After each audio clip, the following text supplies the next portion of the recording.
Boa noite a todos. É com muita alegria que a gente vem mais uma vez aqui estudar junto com vocês, né, o Evangelho de Jesus à luz da doutrina espírita. E nós vamos estudar o advento do Espírito de Verdade, que está no Evangelho segundo o Espiritismo, capítulo 6, o Cristo Consolador. E falando de Cristo Consolador, nós temos como o Espírito que assina essa mensagem o Espírito de Verdade. E aí a gente já tem, né, assunto para começar o nosso estudo de hoje, porque que seria esse Espírito de Verdade? Dentro do movimento espírita, não há um consenso com relação a isso, né? Existem três posicionamentos sobre quem seria o Espírito de Verdade. Um grupo acredita que é o próprio Jesus Cristo, né? O outro grupo acha que é João Batista. E um terceiro grupo entende que é um grupo de espíritos, claro que de ordem elevada, e que atuam sob a direção do Cristo, ou seja, não é Cristo de verdade, né, diretamente que vai trazer, que vai ditar a mensagem aos médios, mas vários espíritos, cada hora um, né, que estariam trazendo essas mensagens de acordo com a direção de Cristo. Então, há essas três linhas de pensamento. Essa terceira, ela ainda há pessoas que acreditam, mas só que a gente pode até meio que descartar, porque Kardec, na época em que ele estava ainda, né, desenvolvendo os trabalhos, escrevendo os livros, a codificação, durante esse processo, dois dos seus companheiros, que faziam parte da Sociedade Parisiense, que eram médios atuantes, enfim, que faziam parte da equipe, né, de Kardec na Sociedade Parisiense, desencarnaram. É o senhor Jobard e o senhor são os senhores Jobard e Sanson, né? E aí Kardec os convoca, né, os evoca, para que eles digam quem são os espíritos que eles estão identificando ali, na condução daquele trabalho, né? Se era um espírito só, se havia vários, enfim. E aí nós temos na Revista Espírita duas mensagens, uma de Jobard, na Revista Espírita de março de 1862, e outra de Sanson, na mesma revista, em junho de 62. Jobard vai dizer para Kardec que ele está vendo Lázaro e Erasto, e, assim, um pouco mais afastado, o espírito de verdade planando no espaço, além de outros espíritos ali também de ordem superior, né, acompanhando aquele trabalho. O senhor Sanson diz que está vendo o espírito de verdade, Santo Agostinho, Lamennais, Sonnet, São Paulo, Luiz e outros. Ou seja, se eles identificam um espírito de verdade como um espírito só, a gente já pode descartar aí essa coisa do grupo, né? Porque embora ali tenham um grupo, mas eles conseguem dizer, ó, esse aqui é o espírito de verdade. Então, essa ideia a gente pode, inclusive, excluir de acordo com essa experimentação, né, que Kardec fez, né, para conseguir identificar. Então, a gente teria as outras duas opções. Mas nessa que a gente, inclusive, vai ler hoje, né, que está no Evangelho, ela também está com... essa mesma mensagem ela está também no Livro dos Médiuns. E no Livro dos Médiuns, Kardec coloca uma nota dizendo que ela foi recebida por um dos melhores médiuns da sociedade, daquele grupo, né, e que ela foi assinada por Jesus de Nazaré. E é claro que Kardec, com todo aquele cuidado, né, que ele tinha em revelar as mensagens e trazer para a gente todo esse conteúdo, ele não assegura que é Jesus. Ele coloca que as ideias que estão nessa mensagem, elas são muito elevadas, né? E ele deixa a cada um a avaliação da autenticidade da autoria, mas ele traz para a gente a assinatura de Jesus, né? Então, a gente hoje vai ler, e além da gente se envolver e refletir, né, na mensagem do Espírito de verdade, nós vamos tentar aí identificar através das palavras quem de fato, né, se a gente identifica, né, se a gente, depois da nossa avaliação, se a gente acredita que ela tenha sido de Jesus. E aí no item 5, ela começa assim: eu não vou fazer leitura de todos os itens, embora seria assim, o ideal, porque cada trecho da mensagem traz instruções importantíssimas, né, para cada um de nós, mas o nosso tempo é curto, então eu vou fazer, selecionei uns trechos para que a gente possa refletir, mas eu acredito que amarra num todo o contexto da nossa mensagem. Então, começa dizendo assim: venham como outrora aos transviados filhos de Israel, trazer-vos a verdade e dissipar as trevas. Escutai-me. O Espiritismo, como o fez antigamente a minha palavra, tem de lembrar aos incrédulos que acima deles reina a imutável verdade. O Deus bom, o Deus grande, que faz germinem as plantas e se levantem as ondas. Revelei a doutrina divinal como um ceifeiro, reuni em feixes o bem esparso no seio da humanidade e disse: vinde a mim todos vós que sofreis. Então, logo aí nesse trecho, né, esse espírito de verdade já se coloca como Jesus, porque quem foi que trouxe essa frase, né, que ele fala: eu disse, vinde a mim todos que sofreis. A gente sabe que quem disse isso foi Jesus, né? Mas o importante nessa verdade, nesse trecho, é que ele identifica o espiritismo, né, como esse instrumento que vai trazer as verdades, a palavra de Deus, que vai nos lembrar daquilo que ele trouxe na época em que ele esteve encarnado aqui na Terra, né? Que vai falar de Deus, vai dizer que Deus é bom, que Deus é grande, que ele é justo e que ele continua nesse trabalho aí, né, até hoje, movimentando, levantando as ondas, germinando as plantas, enfim, nesse trabalho incessante. Então, e ele se coloca como esse ceifeiro, ele relembra aqueles passos, né, do que ele fez, de reunir os feixes, né, de plantar no seio da humanidade esse consolador, vamos dizer assim, né, que todos que sofrem, que todos que têm alguma aflição, pode ir até ele e ele nos aliviaria. Foi a mensagem que Jesus deixou naquela época e ele está nos lembrando aí nesse trecho. E aí, num outro momento, ele fala: homens fracos, e compreendeis as trevas das vossas inteligências, não afasteis o facho que a clemência divina vos coloca nas mãos para vos clarear o caminho e reconduzir-vos, filhos perdidos, ao regaço de vosso Pai.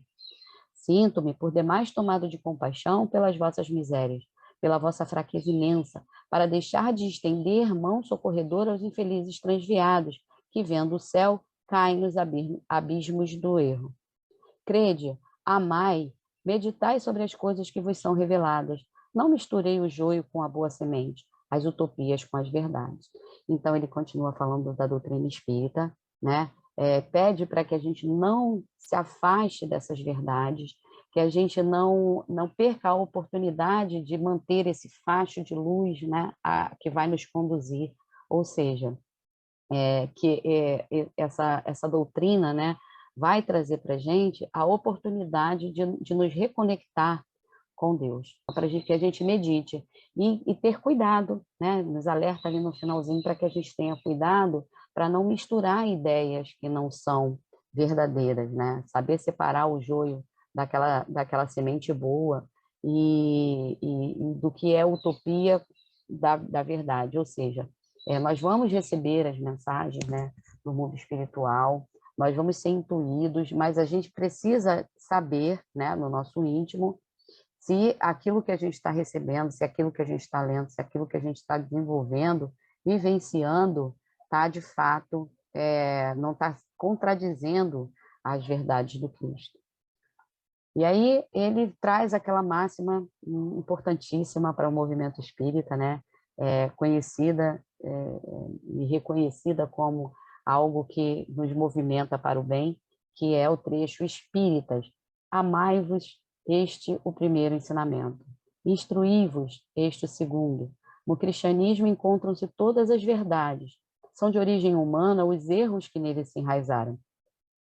Eis que no além-túmulo, que julgáveis o nada, vozes vos clamam: irmãos, nada perece. Jesus Cristo é o vencedor do mal. Sede os vencedores da impiedade. Aí assina com o Espírito da Verdade, Paris, 1860.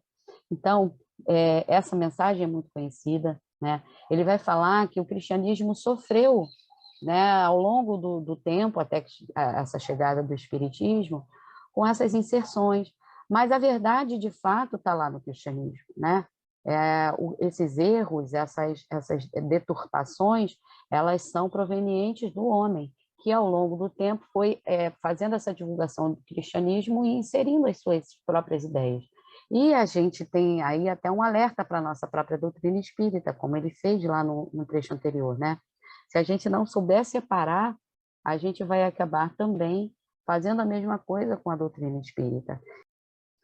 Venho instruir e consolar os pobres. Esse já está no item 6, tá? Já é uma outra mensagem. Aquela era de Paris, essa já é o item 6. Então, ele diz que vem instruir e consolar os pobres deserdados. Venho dizer-lhes que elevem a sua resignação ao nível de suas provas, que chorem por quanto a dor foi consagrada no Jardim das Oliveiras, mas que esperem, pois que também a eles os anjos consoladores lhes virão enxugar as lágrimas. Então, nós temos uma espécie de mantra, né, que fala que a gente precisa orar, esperar, aceitar e depois agradecer, né? Então, a gente tem aí a dificuldade, nós temos a dor, nós temos a doença. Nós precisamos passar por ela. Então, o primeiro passo é o aceitar. Aceitar que aquilo que a gente está ali passando naquele momento é algo que, de alguma forma, nós temos merecimento de passar.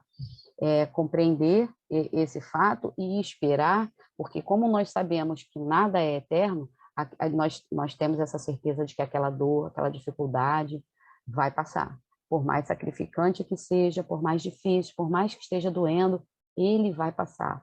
Então, esperar com essa fé, com essa resignação, nos ajuda a trilhar esse caminho. E no final de tudo, quando a gente já estiver saudável, ou mesmo não, né? Vamos dizer que a gente desencarne, mas lá do outro lado nós vamos ter a oportunidade do agradecimento, né?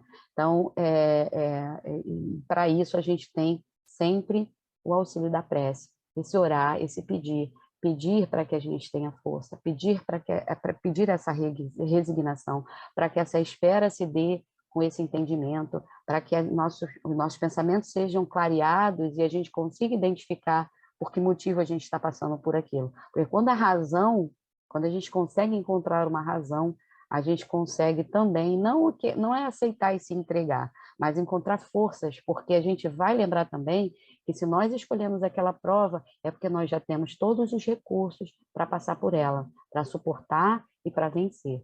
Então, um fato leva ao outro, né? Esse orar para pedir, esse entendimento, esse entender, esse aceitar, esse esperar em Cristo e, no final, agradecer porque nós fomos felizes, porque nós conseguimos, de fato, passar por aquela prova. E passar pela prova é quando a gente conseguiu sanar a dor e daquele momento em diante a gente vai conseguir viver melhor, né? A gente sentir que progrediu. O 7 também é um trecho muito conhecido. Bordeaux, 1861. O Espírito da Verdade vai dizer para a gente que ele é o grande médico das almas e que vem trazer o remédio que vos há de curar. Os fracos, os sofredores e os enfermos são os meus filhos prediletos. Venho salvá-los. Vinde a mim, vós que sofreis e vos acheis oprimidos, e sereis aliviados e consolados. Não busqueis a lures, a força e a consolação, pois o mundo é importante para dá-las. Deus dirige um supremo apelo aos vossos corações por meio do Espiritismo. Escutai-o. Extirpados sejam das vossas almas doloridas a impiedade, a mentira, o erro e a incredulidade. São monstros que sugam o vosso mais puro sangue e que vos abrem chagas quase sempre mortais. Que no futuro, humildes e submissos ao Criador, pratiques a sua lei divina. Amai e orai. sede dóceis aos Espíritos do Senhor, invocai-o do fundo de vossos corações. Ele então vos enviará o seu Filho bem-amado para vos instruir e dizer essas boas palavras. Eis-me aqui, venho até vós, porque me chamaste. Então, quem é, né? A gente está falando do Espírito de verdade, mas quem é o grande médico das almas, né? Quem foi que prometeu nos trazer o remédio para curar todas as dores? Quem é aquele que tem a preferência pelos fracos, os sofredores e os enfermos? Então, eu consigo identificar nessa mensagem Jesus, né? Quando Kardec coloca, avalieis a mensagem e tire suas próprias conclusões, assim, no fundo da minha alma, sem querer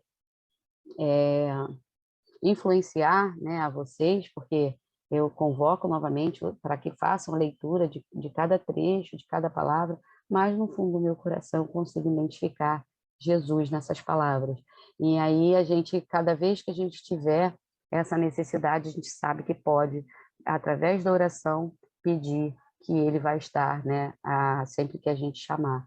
E não esquecendo que a gente precisa fazer esse movimento de extirpar de nós esses monstros, né, que dizem na mensagem, a nossa falta de fé, a mentira, o erro, a impiedade, né, tudo acaba decorrendo do nosso orgulho e do nosso egoísmo. Então, essa movimentação na prática, né, da caridade vai nos auxiliar a passar por tudo isso, e é claro, sempre com a ajuda da prece, da oração, da rogativa ao nosso mestre querido. E para finalizar o nosso estudo, eu vou fazer apenas a leitura sem comentários do último trecho, que é o 8º, porque eu acho que qualquer comentário meu influenciaria, né? E segue como deixando aquela reflexão para que a gente consiga extrair ao máximo dessa mensagem toda a força, toda a coragem para a gente seguir aí no nosso dia a dia, né? E diz assim, o último trecho da nossa mensagem de hoje, essa foi recebida em Havre, também pelo Espírito de Verdade, em 1863. Deus consola os humildes e dá força aos aflitos que lhe a pedem. Seu poder cobre a terra, e por toda parte, junto de cada lágrima, colocou ele um bálsamo que consola. A abnegação e o devotamento são uma prece contínua e encerram um ensinamento profundo. A sabedoria humana reside nessas duas palavras. Possam todos os espíritos sofredores compreender essa verdade, em vez de clamarem contra suas dores, contra os sofrimentos morais que nesse mundo vos cabem em partilha. Tomai, pois, por divisa essas duas palavras, devotamento e abnegação, e sereis fortes, porque elas resumem todos os deveres que a caridade e a humildade vos impõem. O sentimento do dever cumprido vos dará repouso ao espírito e resignação. O coração bate então melhor, a alma se asserena e o corpo se forra aos desfalecimentos. Por isso que o corpo tanto menos forte se sente, quanto mais profundamente golpeado é o espírito. Que assim seja, que a paz de Jesus esteja entre nós.